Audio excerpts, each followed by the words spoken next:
And I'm back. Welcome back to the channel. It's been a while. Been busy. Let's jump right back in. So this is not a nice guy episode. This is something else. This is how to get your needs met without being an a-hole, right? Essentially. So I'm trying to find the ways to do this myself, and this is one of the steps or the process that I'm looking at it and what way that you can do it too, right? If you want. But it's just I found it useful for myself. So most of us give ourselves up for society, and especially like for our wives or LTRs. For some reason, we think it's selfish to get our needs met, and as a result, we kind of land up, well, not kind, we do land up sacrificing ourselves for other people. We live in this bubble of pain, suffering, and obviously sacrifice. Uh, this makes us kind of feel trapped, um, unheard, isolated, and basically disconnected because we compromise ourselves. The continuous sacrifice of self creates this insane amount of resentment and anger, which puts you in a low frequency state. And we all know a low frequency state is not where you want to be. Um, all the anger and the resentment we push down, that we ignore because we don't want to acknowledge it. We don't want to deal with it. We kind of push it down, ignore it, put blinders onto it, right? And this will eventually affect all your decisions in your life or affect your life, right? It will lead to a life you hate. You won't enjoy your life. As I said, you'll be unheard. You will feel trapped, isolated, disconnected because you keep pushing it down. And this leads to actions or things that you're gonna do. For example, like stepping out on the relationship, right? You don't want to do that. You don't want to step out on the relationship, obviously. Well, I suppose you depends on you, on the person. I don't want to step out on my relationship. I want to be what I say I am. I want to be authentic, right? That's the whole point of this journey, is to become my authentic self. Okay, so you basically what happens is you start doing destructive behaviors. The term is what self sabotage. It's not actually self sabotage, but you'll start behaving with destructive ideas, right? Because your body or your subconscious, the shadow, right, wants to break out. Okay, we'll get into that a bit more. So your shadow wants to break out in a sense, right? Then it adds to this sorry. Then it adds to this vicious cycle of toxic shame. This goes back into the nice guy behaviors, adding even more stress, which spills over into everything else. Alright, so that's actually just the intro to it. I want to do this quite quick video, just a light coverage of what is going on, or what you can do. I could go in more depth later if anyone wants. So, what are a few problems that come as a consequence to sacrificing yourself and pushing all this down? Right. So there are a few problems that come. You got obviously the resentment and the frustration of your wife or your partner. You disconnect yourself. You distance yourself emotionally from everyone, and especially your partners. Right. Low self-esteem, which is the low frequency state. You become in a low frequency state. You become kind of depressed, like you're low frequency. Increased stress and anxiety, feeling unappreciated or unloved. You have passive aggressive behavior, which is a common thing in the nice guys, right? Uh, you undermine trust and respect. This one is a bit tricky. So you undermine the trust and the respect because you're not saying what you actually want, and you're letting everyone run over you. So, for example, if your LTR or your wife asks you, "What do you want to eat for dinner?" and then you choose pizza, and then she's like, and because of that, you're like, okay, uh, let's just get hamburgers, because she likes hamburgers, for example.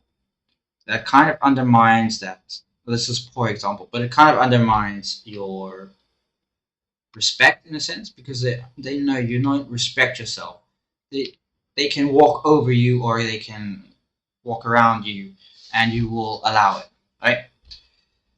Essentially, so all of these problems could be avoided by just getting your needs met and dealing with your needs upfront. Right? If you can get your needs met and get them met upfront, 99.9% of these problems will go away. Right?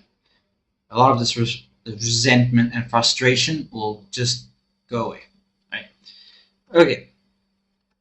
So before we go into more detail on this, there's this cool concept that I've not recently, but more recently been seeing, and kind of I adopted this outlook because I was used to be a gamer, and this outlook on life is pretty cool. I think it's cool the way you can set up what you do. So life is an open world game. For example, World of Warcraft, right? Something like that. You have a spawn point, which is your starting map, so where you're born. You have your character, which is you, and you decide the how or the how or the what you want to play, right? How do you want to play it? What do you want to be? That's all your choice, actually. Um, what skills do you want? What traits? What the quests that you take, um, the guild you want to be in, and the party you want to be in.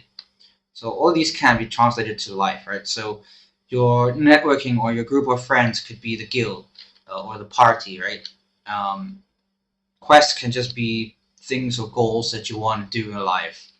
Your traits, and obviously traits and skills, you know that already, right? That can be put in both scenarios, game-wise. So you can gamify life in a sense, or you can look at life as a game, um, which it is essentially. It's just a game. So I chose to be where I am now, right? Where I am today. I chose it. Whether I did this consciously or unconsciously, I'm here. This is done by my choices. So through all of my actions, I landed up where I am today, in this game called life. So, excuse me. So we know our choice where to be. Okay. Now the point is, this is an insanely freeing concept to adopt in your life.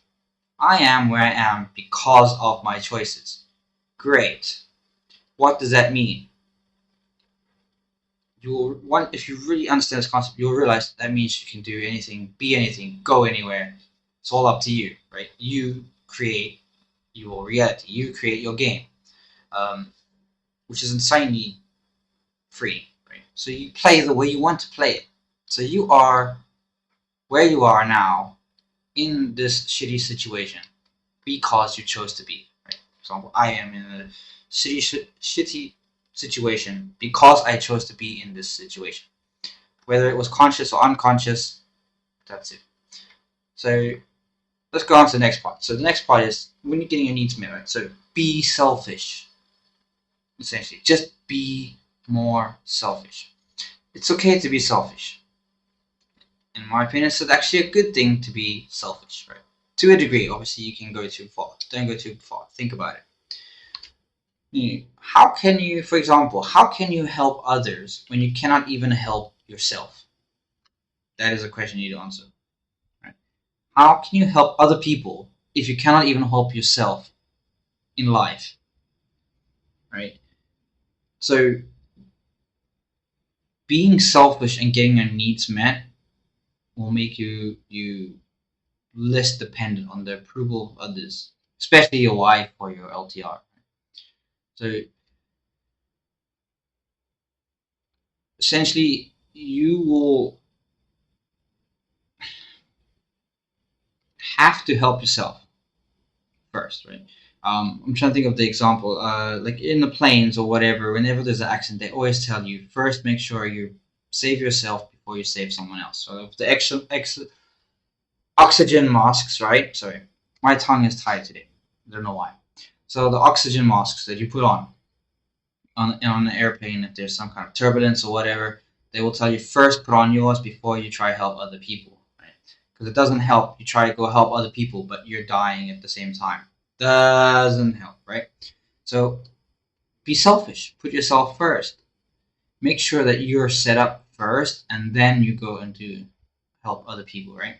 So you will stop building this resentment towards your wife or LTR because you'll stop relying on them. You'll stop being dependent on them, and a lot of the problems you're facing will go away.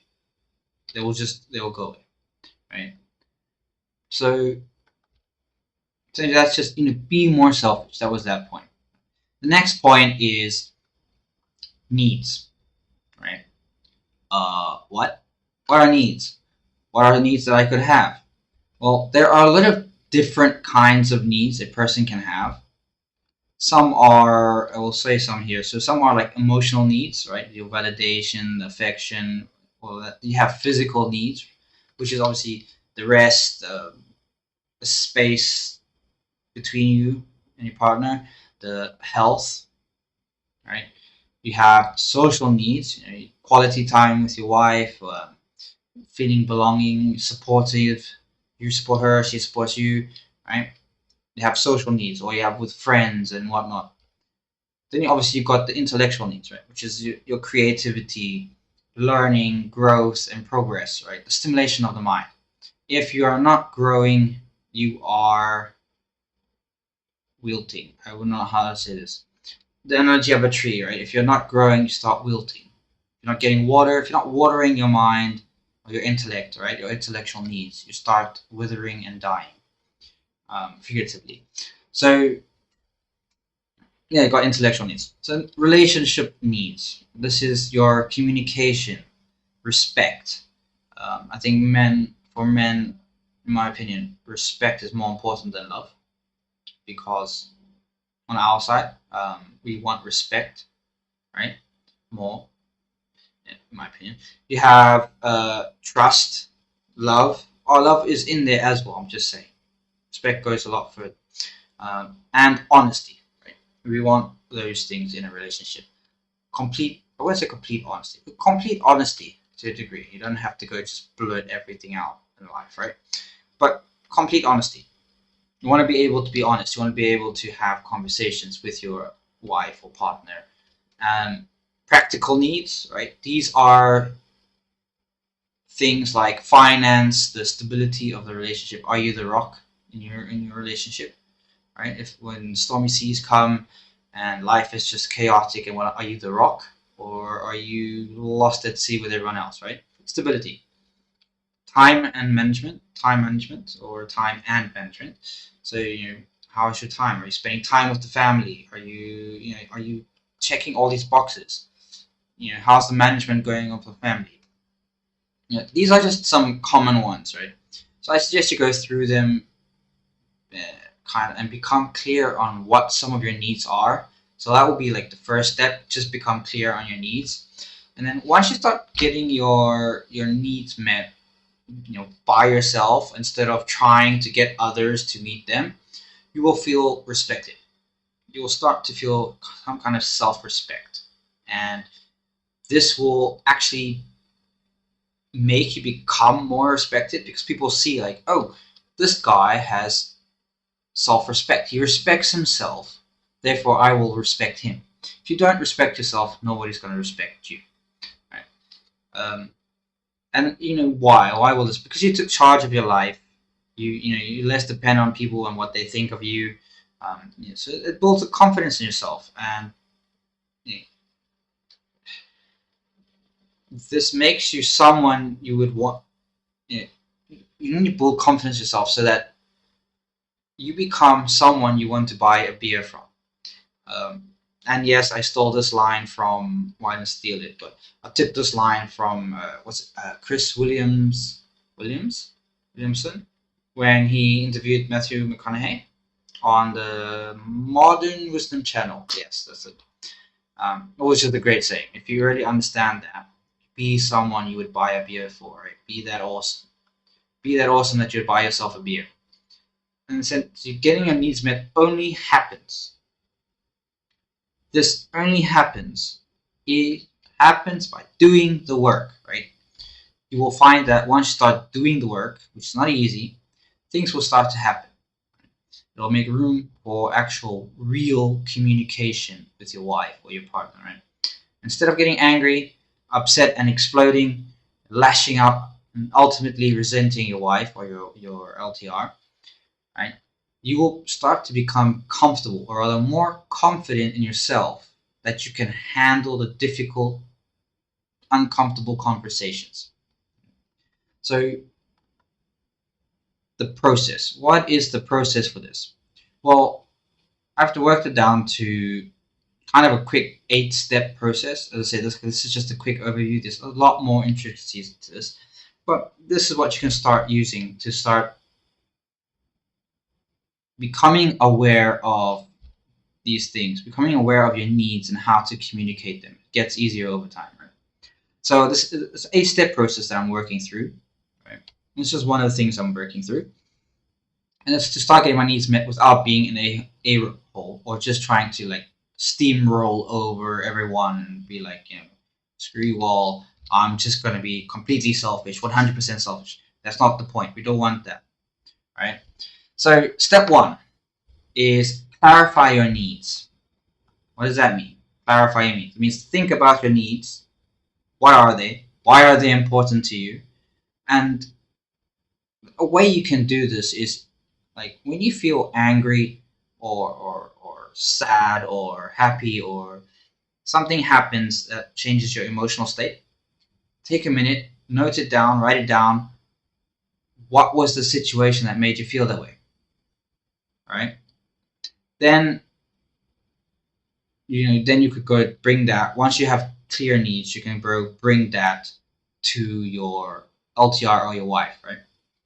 You can bring that information or that need to your wife. So, for example, I just put in some stuff like that I've been recently done, or like had this conversation kind of.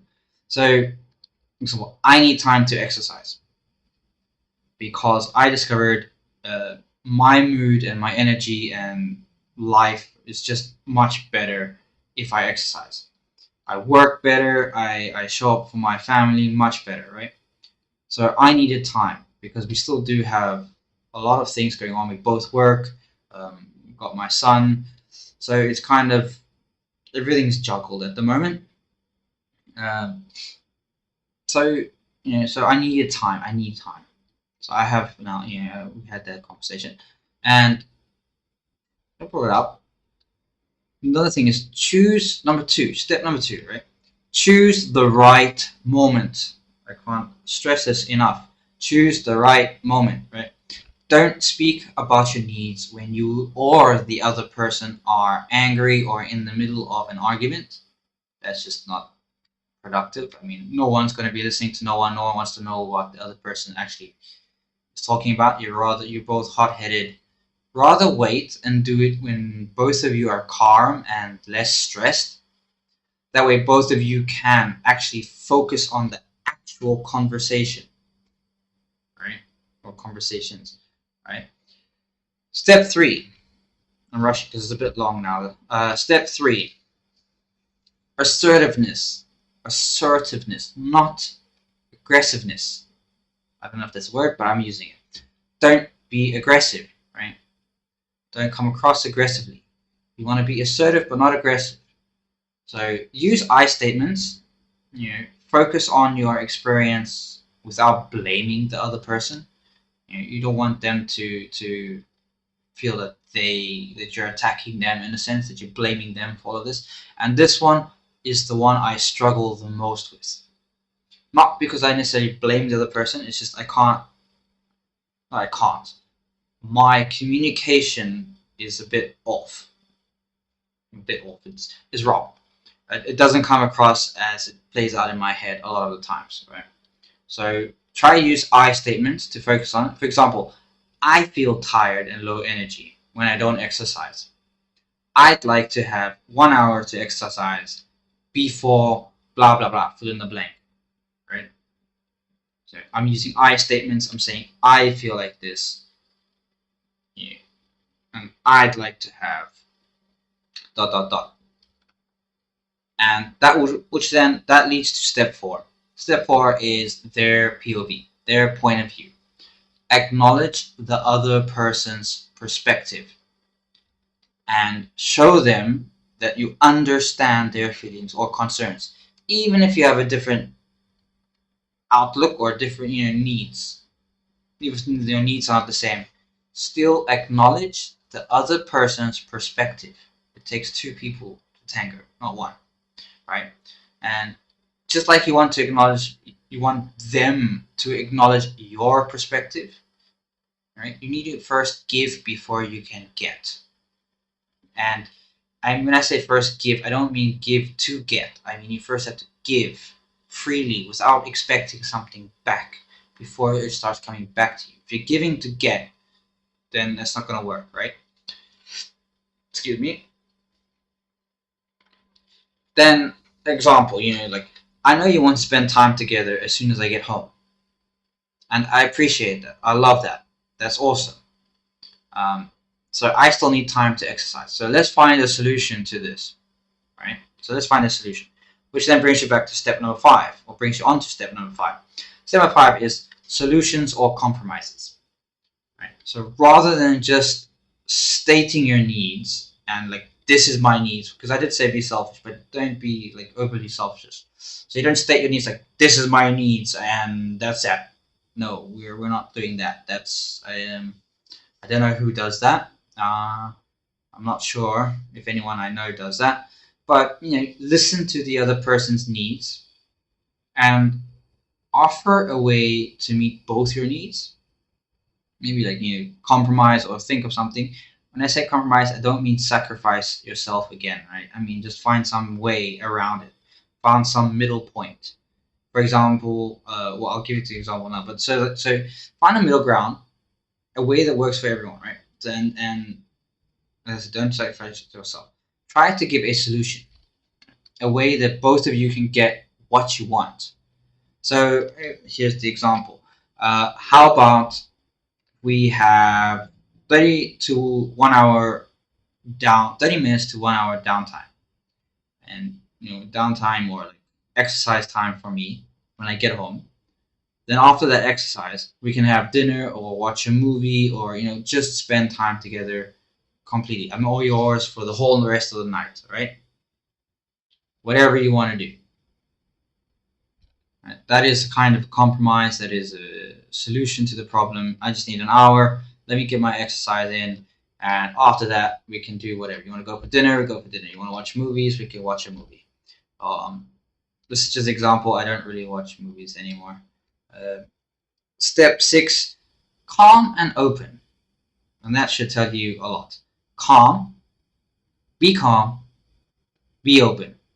And this I'm telling to myself as well, because this is also another one that is extremely easy to say, not so easy to actually do, right?